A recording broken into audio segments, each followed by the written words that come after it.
1050 PS 的 Ferrari 849 Testarossa。Oh my god！ 這種深不見底的馬力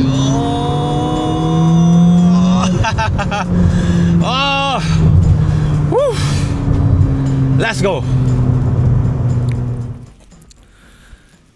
2019年，當 Ferrari 推出了有1000匹的 SF90 Stradale 的那個年代，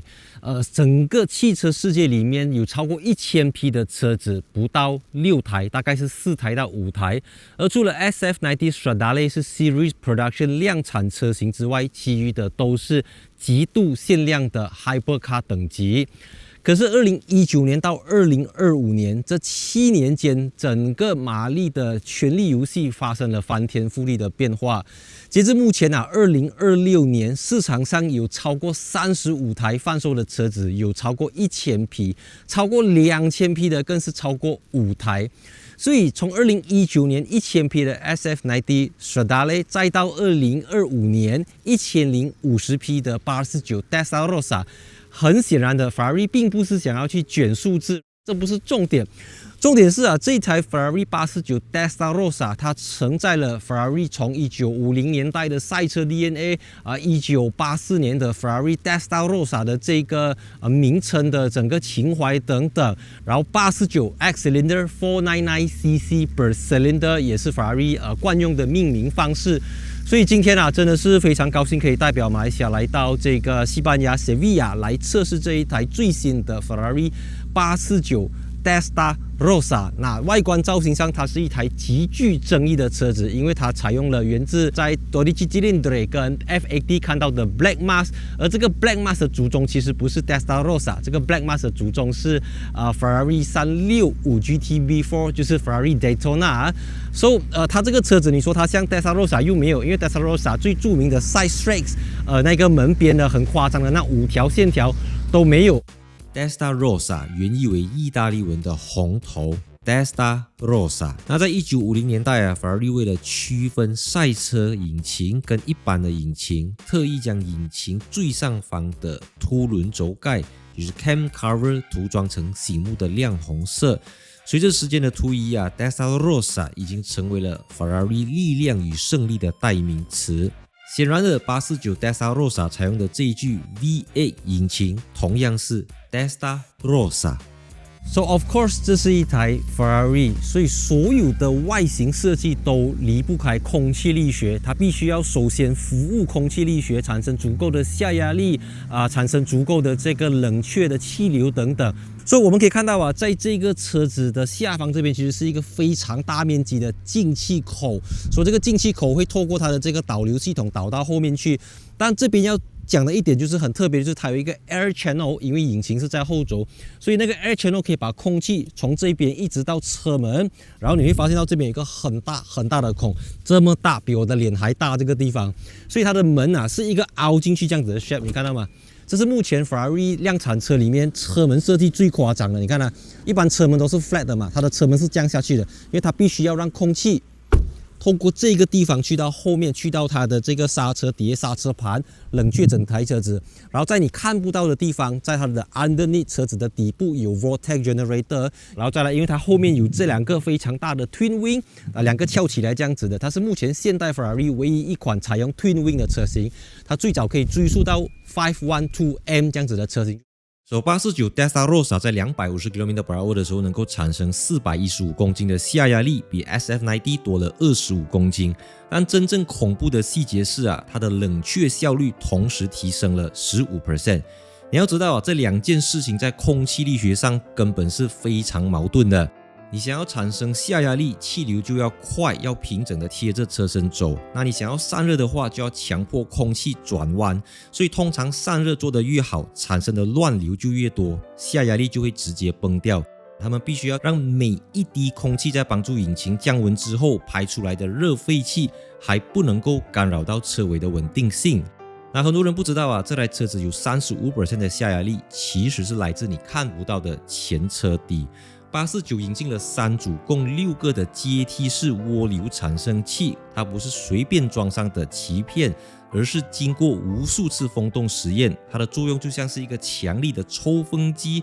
把車底的氣流往後的猛力抽出，製造出極致的真空效果，也就是 suction。所以光是前車底產生的下壓力就比 SF90 Stradale 整整提升了20%。所以你下一次再看到849 Testarossa 的時候，你不可以只是把它當成是一個玩具、一個 design，OK？因為它所有的東西都必須要服務它的 aerodynamics。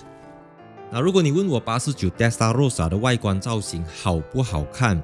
說實話，對於家裡面已經停了好幾台 Ferrari 經典車型的人來說，如果新車只是長得差不多，換個殼的 facelift 真的沒有什麼吸引力。那這台849 Testarossa 把復古元素跟科技感強行的揉在一起，或許會讓不少的老車迷感到失望，甚至覺得它有一點離經叛道。但 Ferrari 已經明確的表明849 Testarossa 針對的是 75% 的老客戶，至於剩下 25% Ferrari 瞄準的是已經開着 Lamborghini、McLaren 甚至是 Porsche 911 Turbo S 的新客戶。這一群人正在尋找的是更高階的駕駛體驗，對他們來說啊，那種一眼就能夠看穿的傳統造型反倒是沒有什麼吸引力。所以 Ferrari 849 Testarossa 的基礎輪胎是 Pirelli P0R， 它有 BNCS 的靜音技術。那 Pirelli 提供了 Pirelli Color Edition Tires， 提供了紅色、黃色還有灰色。但注意它不是像 F1 的 Soft Tires 或者是 Hard Tires 這樣子，這個顏色選擇純粹就是一種 cosmetic 造型設計。另外 Ferrari 也提供了 Bridgestone Potenza Sport 有 Standard 跟 RFT 施壓續跑胎的版本。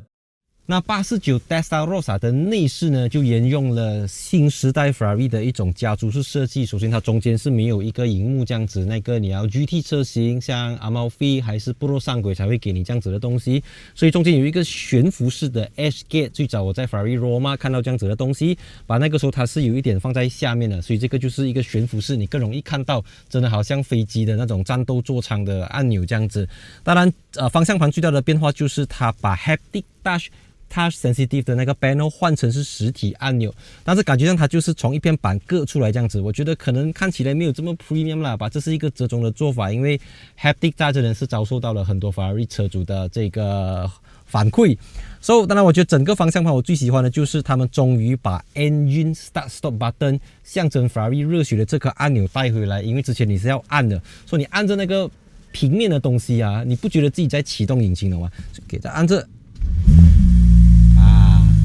這個 4.0L V8 Twin Turbo 引擎它才會睡醒，所以要 Eyes on the road, hands on the wheels, hands on the steering wheel，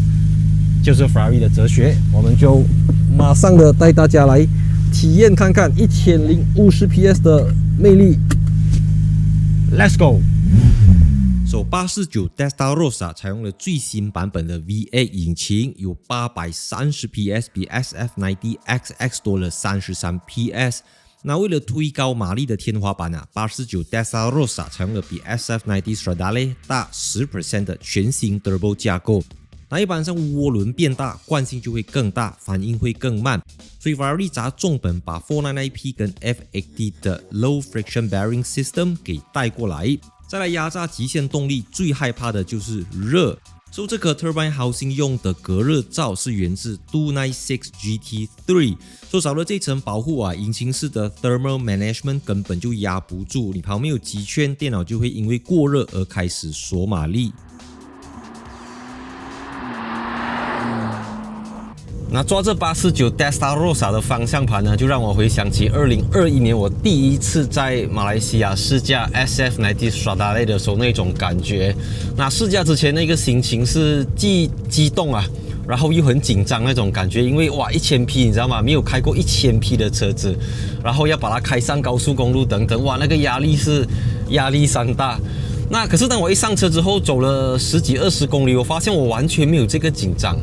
因為你看啊，我現在開着這一台有1050 PS 的車子，但是因為電池充滿電，所以我現在是用着純電模式在行駛。它是一個 PHEV，我現在開着這個車子呢，它是由前面2個電動馬達在驅動，它是一個4輪驅動的。可是因為它後面的 V8 引擎跟前軸是沒有傳統的一個傳動軸，它是一個 E-all-wheel drive 這樣子的概念。那因為前軸是一個電動馬達，那電動馬達呢，它在0 RPM 呢就可以達到全部的扭力，所以它不需要像你知道嗎？可能 Zero Clutch Transmission 在 Second Gear、First Gear 的時候，它會有那種裹足不前、猶豫不前，因為馬力太大，然後又要自己限制自己，然後處於那一種进退兩難的局面。可是它非常非常的 smooth， 所以這個 E-Drive 啊，它大大增加了這個 Hypercar 等級的日常實用性。在這年頭啊，你要找一個 4.0 litre V8 Twin Turbo 的 PHEV 已經是很多的 brand 都會用這個 package 來去炸出可能800匹、900匹或者更快。但這個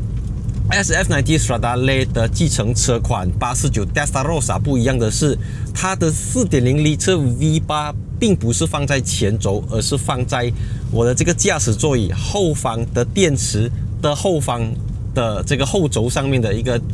車子，所以你開着一個前中置引擎的 4.0 litre V8， 每當它 kick in， 每當它睡醒的時候，你會 feel 到方向盤會有抖動。可是因為引擎在後面，引擎在車子的尾部，所以當它 kick in 的時候，你是覺得沒有什麼感覺的，就好像 OK， 你知道嗎？你那種感覺完全不一樣。所以你看這邊路非常的顛簸，非常的爛，它也可以 handle。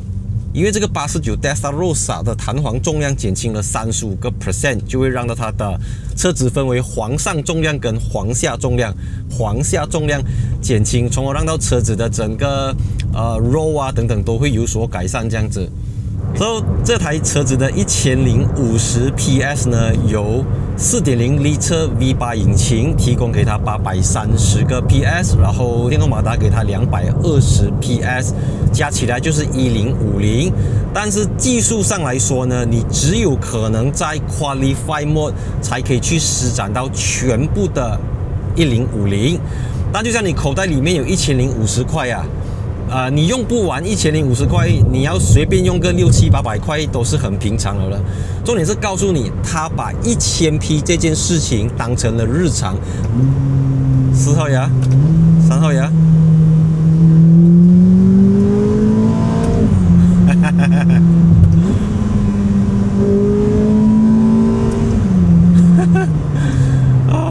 我現在只是在一個開胃菜的狀態，因為今天的試駕環節就是公路賽道，然後公路山路，然後才到賽道。那雖然849 Testarossa 的整套 PHEV 系統都是源自 SF90 Stradale， 但是 Ferrari 為它重新設計了整個前面的剎車系統、後面的剎車系統，當然還有不用講的，你看得到它的外觀、造型、空氣、力學所有東西都是經過了重新設計，針對如何讓你在1000匹上到1050匹的時候，可以更好的掌控，可以更好的去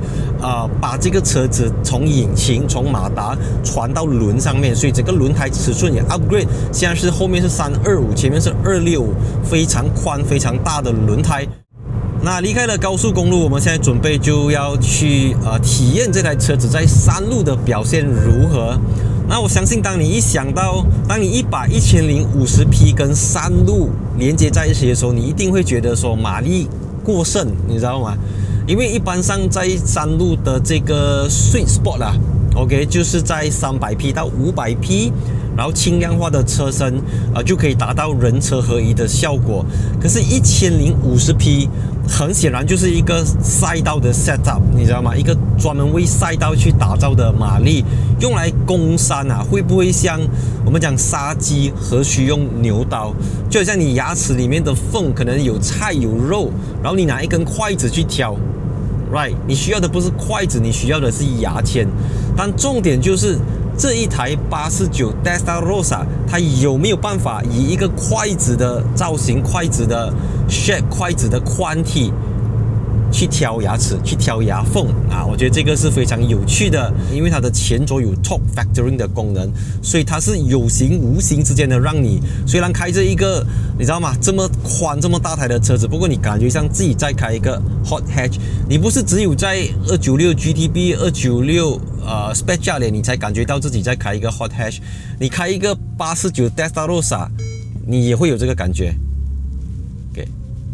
我開玩笑，我們有 suspension lifter。 OK， 加速，我們現在感受一下在 E-Drive 模式，然後我一腳踩下去油門會發生什麼事情。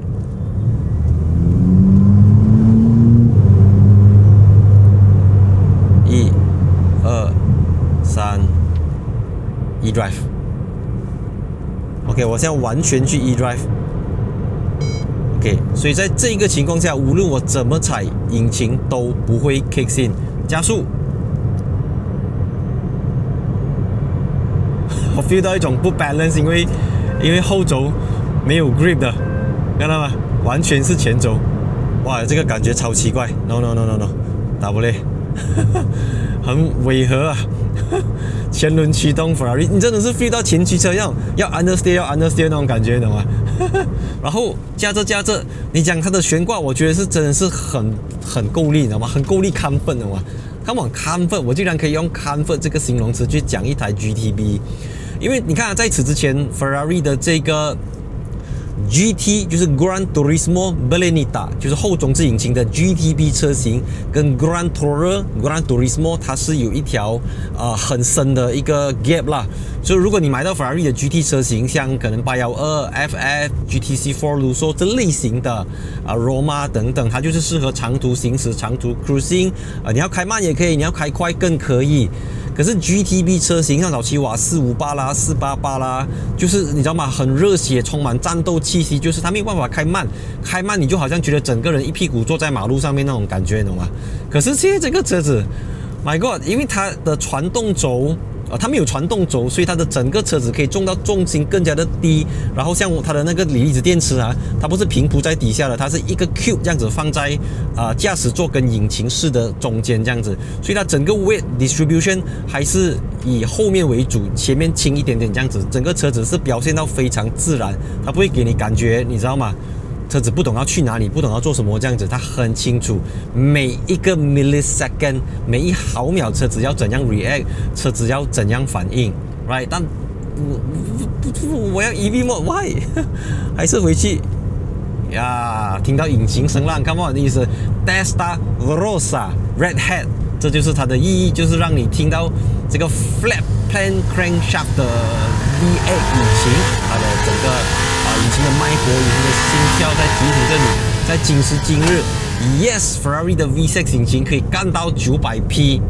啊 ，So what？ V8 is still the V8， you know？ 因為現在的這個新型的 Ferrari， 他們用的是 brake by wire， 就是線傳的這個剎車踏板。也就是講說呢，當我的腳踩下 brake pedal 的時候，它是一個 simulator。我的腳踩下 brake 的時候，它不會直接連接我的剎車卡鉗去夾着我的剎車盤，因為這是一台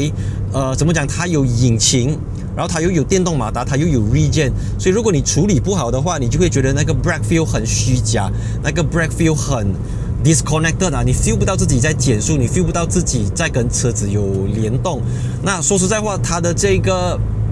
brake feel 啊，比 SF90 Stradale 進步了。就是你踩下去的時候，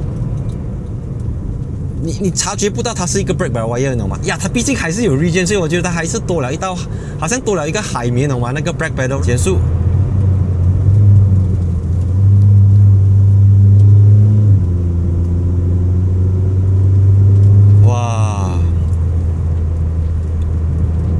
849新增了最重要的 FIVE 系統，就像車子的數位大腦，能夠及時跑一個數位分身來監控全車的動態，把測速跟 Yaw angle 的誤差壓到極低。這些數據會聯動全新的 ABS Evo， 讓你在極限入彎重踩剎車的時候，電腦能夠比你更早的分配好四輪的抓地力。Oh my god， 這台車子真的是太容易開了。它太容易開了，因為它是電動驅動的前軸，所以它可以做到很精準的 torque vectoring， 就是說當我們在進彎的時候呢，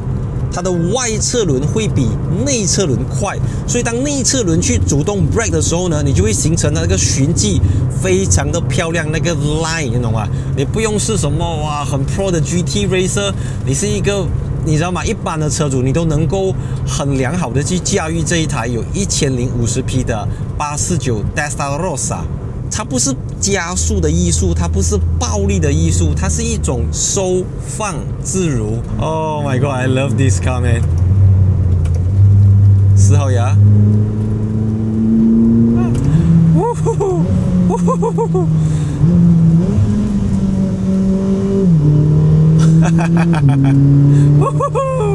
这個車子的容錯率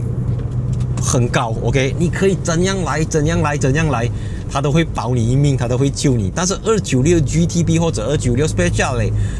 它的容錯率相對低，就是它讓你更加的勇於冒險，勇於嘗試。OK，Go。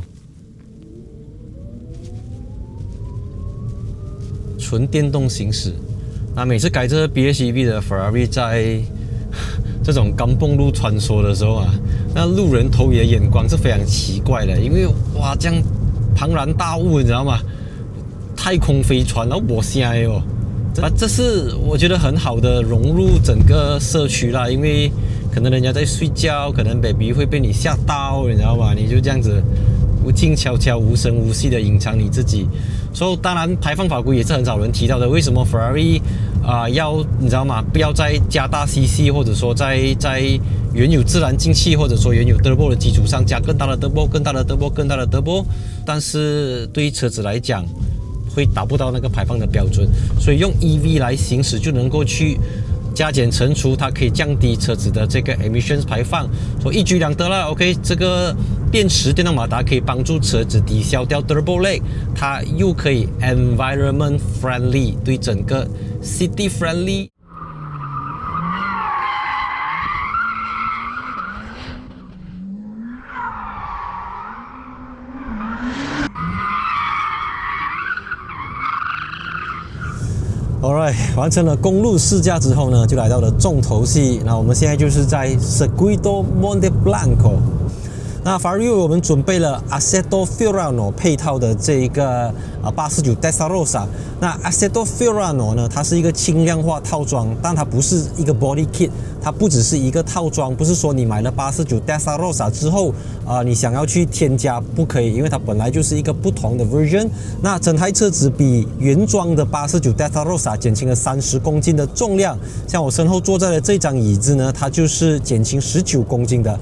Black Alcantara 賽車銅椅，然後車身這邊用了整片的這個 carbon fiber， 一片的這個 carbon fiber， 就像我在296 Speciale 的時候看到類似這樣子的東西，然後還有紅色的 Alcantara 整個搭配等等。然後當然在外觀上最引人矚目的就是它的那個尾翼，因為本來的849 Testarossa 呢，它的這個尾翼都是很大了，可是這個它的角度更加大，就讓到你在高速行駛的時候，你的這個下壓力可以得到進一步的提升。所以它不只是說減輕30公斤重量，車從座椅到車身的空氣力學套件等等都做了很大的這個改變。當然因為我們現在要下賽道，所以原廠我們選配的就是這個 Michelin Pilot Sport Cup 的輪胎 Cup 2的輪胎當然如果你預算足夠，你還可以把它升級到 Cup 2R， 但是可能就沒有這麼耐啦，沒有這麼大汗。再來 Assetto Fiorano 的版本呢，還提供了可以減輕26公斤的碳纖維輪圈選項，可以進一步的降低簧下重量，還有搭配更硬的 Multimatic 懸掛，可以選配 Suspension Lifter 車頭抬升系統。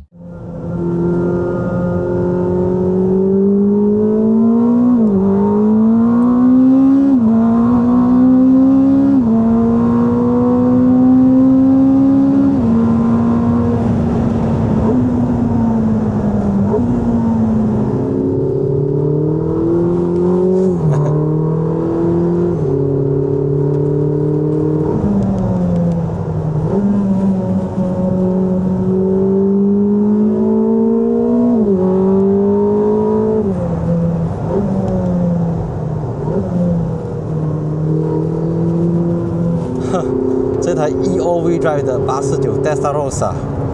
哇，神乎其技啊！这个車子，它的抓地力、預先感知的能力，它知道你要做什麼，知道你的剎車踏板、中剎 brake，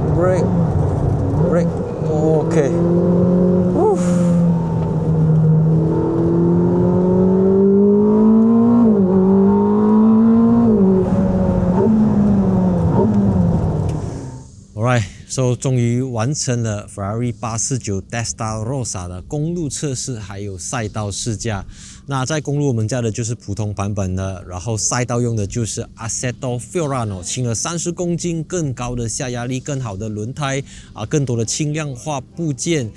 那因為今天從早上出門到中午午餐之後到 track 都是處於下雨，就是下一陣沒有下一陣這樣子，所以整個路上都是很多這種水standing water 等等然後空氣又很冷，所以對輪胎的抓地力是一個很大的考驗。那我在第一 try 的時候我就全程都是用這個 wet mode， 然後去感受一下它的抓地力，它的 ABS Evo 系統怎麼樣去運作，然後之後我再 step by step 這樣子上去它的 race mode， 幾乎每一個 corner 都看到那個 traction control 的燈一直在 bling bling bling bling bling 這樣子，懂嗎？所以對於要掌控一個1050 PS 的車子，尤其是在 wet track 對我自己是一個非常大的挑戰，這是非常不可思議的一種挑戰啊！與1050匹的馬力，然後在一個這樣子的 track， 它還可以游刃有餘，你知道嗎？可以整個還有很多可以玩的空間，尤其是出彎的時候，你加大油門，那一腳來的時候，前軸會幫你帶着出去，你懂嗎？就是你後面不管怎麼慌，前面還有兩個torque vectoring 的系統，然後再幫它牽引着車子，讓它順順的出去，這樣子。不懂怎麼樣去形容的嘛，它就是一個四平八穩，然後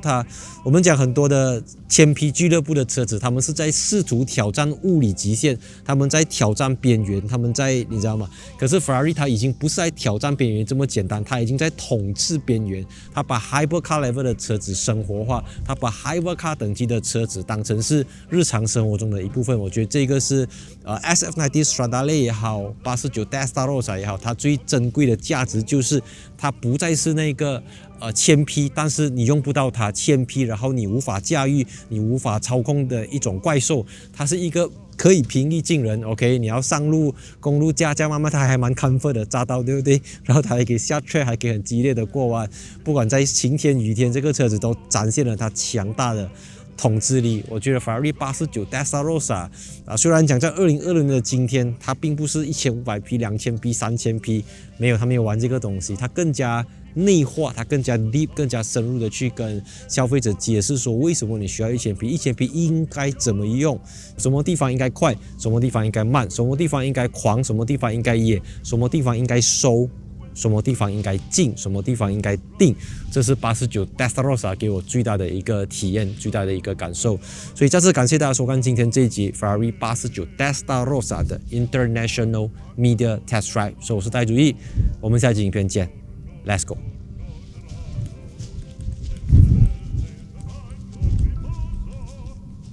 And cut. Delle belle turbando al riposo, Narcisetto ad uncino d'amor, Cherubino alla vittoria, alla gloria militar, Cherubino alla vittoria, alla gloria militar, alla gloria militar, alla gloria